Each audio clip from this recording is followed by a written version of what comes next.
Gold will make a return, but in an alternative manner. Sadly, due to a generation of betrayals, errors, and warmongering, the U.S. is a deadbeat nation that cannot pay its bills, nor demand a continued high standard of living. Most of these developments and most of the desperate measures by the U.S. government are beneficial since they bring down the system from the inside. People will resort to other systems like barter or hawala to totally avoid the current systems and erected obstacles, a process to begin in the East and Middle East. Ironically, the governments as we know them will have to be reshaped, just as they pushed the Iran trade out of the banking system. He, the voice, advises on watching gold prices. The ordinary investors should just ignore and disregard all that is written and posted about where gold and silver prices will be heading in the near future, since 99% of these scribes are brain dead, shills, and incompetent clowns. He closed saying, "We shall soon fondly remember the times when it was easy to buy coal on the cheap due to the boys manipulating the price down. There has never been a time that in recent months and the last few years, never. Gold and silver are money, all else is IOU paper laced in con man toxic investments that will go up in smoke." Put me on the same page with James Turk of Gold Money, a man of high reliability and integrity in my view, and a few others who predict gold and silver will go through the roof in today's U.S. terms. All in time, Jim Woody says, but sooner rather than later. Okay, now I turn to Jeff Nielsen, who I've referred to in the past, and he addresses the biggest pressing problem that the central banks and the governments of the world have, which is this gargantuan debt problem. Gigantic, I mean, beyond gigantic. It's truly enormous. And of course, in the past, what would be done would be a debt jubilee, in other words. And the debt jubilees were pretty common. I mean, I think during the Roman Empire, they used to have one every year. At the end of the year, just wipe all debts clean and start with a clean slate. But, so it's not like this is unprecedented. However, the nature of the debt today is unprecedented. So he's saying, what will the debt jubilee be like? Okay, so let's just read the opening sentences of his piece here. Wiping the slate clean by burning all of the bad debts created by these bankers and politicians. It is a regular recurring event throughout history, as whenever one or more governments sink to such a level of political, moral, economic corruption, debt default is usually one of their lesser sins. So what will our 21st century debt jubilee look like? With history's today, in other words, these governments he's talking about, today's governments, with history's most corrupt governments expect the most corrupt, quote-unquote, solution. The debts of our governments, the big banks, and the wealthiest oligarchs will be totally erased. We will be told they are doing this to save us from drowning in their reckless, fraudulent debts. However, the little people, that's you and me, will face a somewhat different future. Their debts will be maintained at 100 cents on the dollar. The bankers, politicians, and oligarchs, via their corporate media, will tell us that this is necessary to protect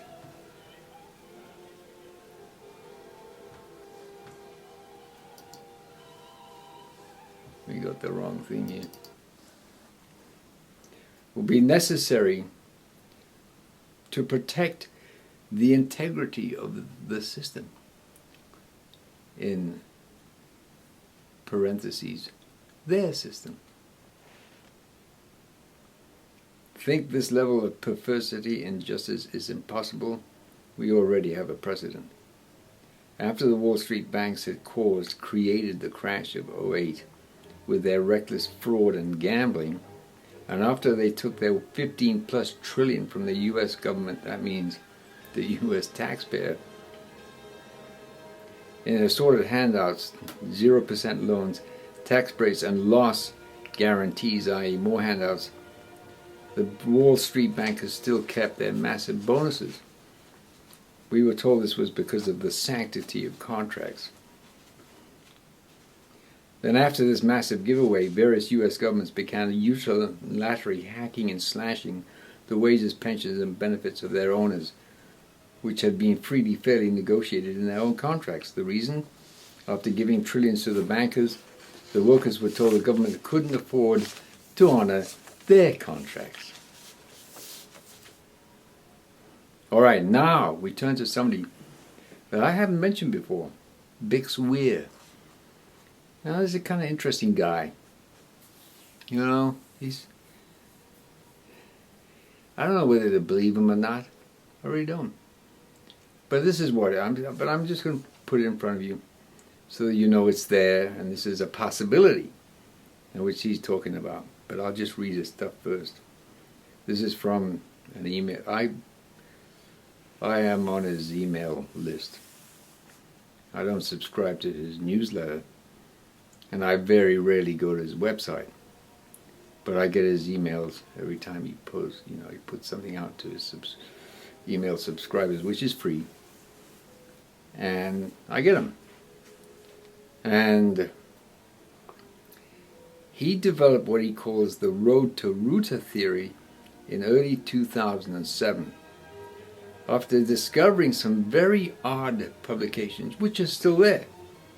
You know, you can look them up yourself at the website of the Federal Reserve Bank of Boston. These publications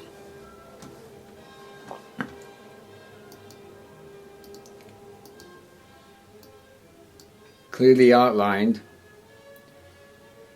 the overall plan of those who control our markets. Here's the general thesis of this road to Ruta theory. Ruta is spelled R-O-O-T-A, and it actually, I believe, now I've never been to the Federal Reserve Bank of Boston's website and looked at this material.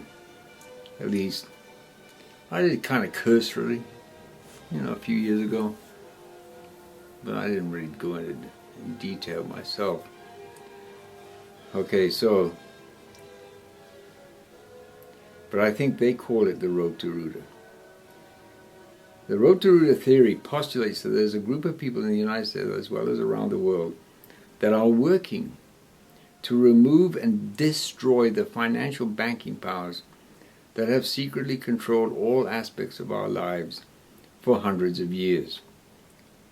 To my reckoning, at least, 500 years now. The original idea of this group sprang from the mind of Alan Greenspan and involved rigging markets with computer programs that he had invented in the 1960s. Since that time, everything that has happened has supported the overall thesis.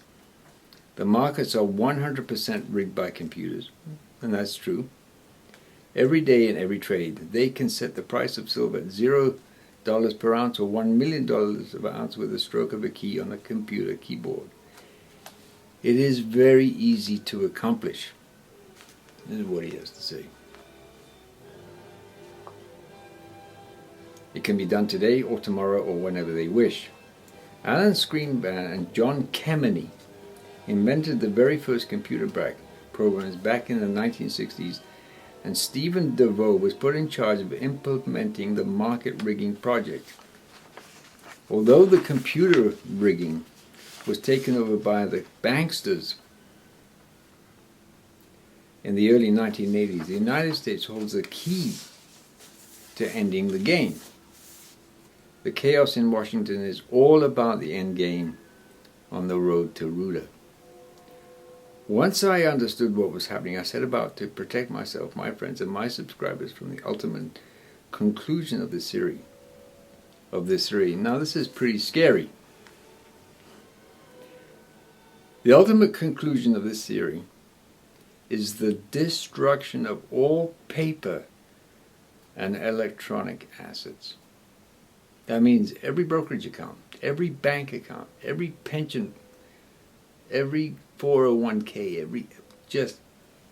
we will wake up one morning, go to our online banking or online brokerage account, and it won't be there. Vanished. Think about that.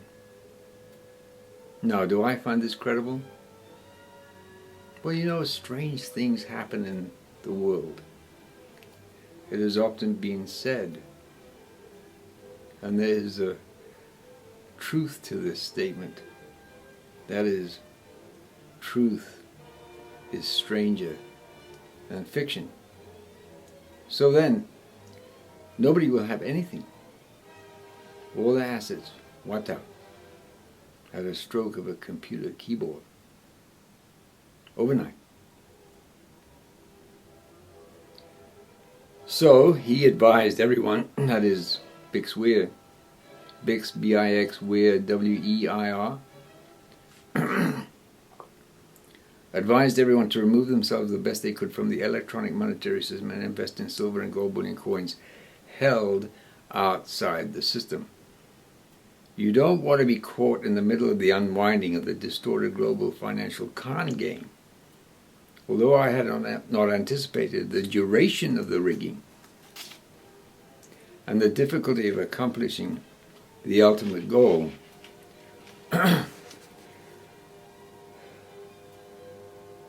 the original plan remains intact.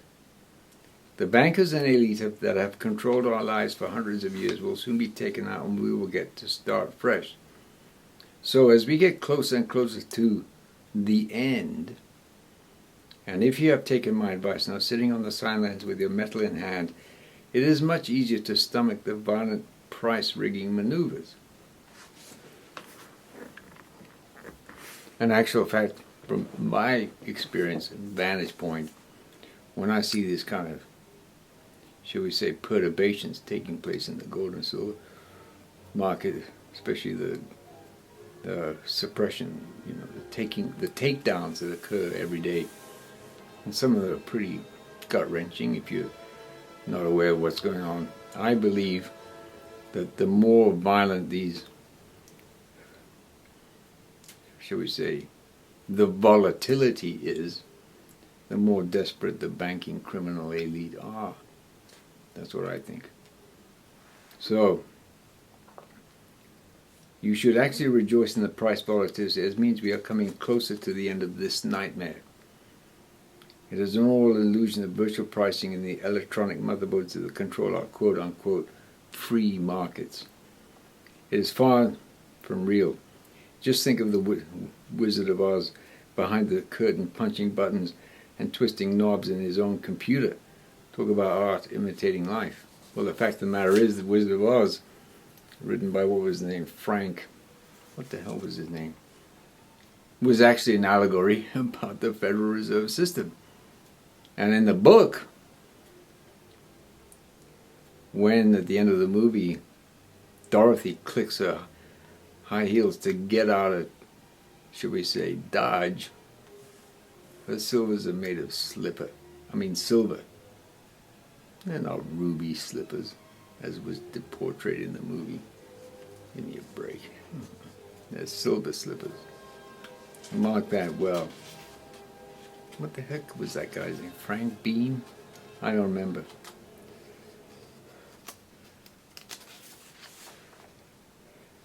For those unfamiliar with the Road to Ruta theory, should read through the archives on my website. You can start here. So just go to www.roadtoruta.com/public and go from there. At times I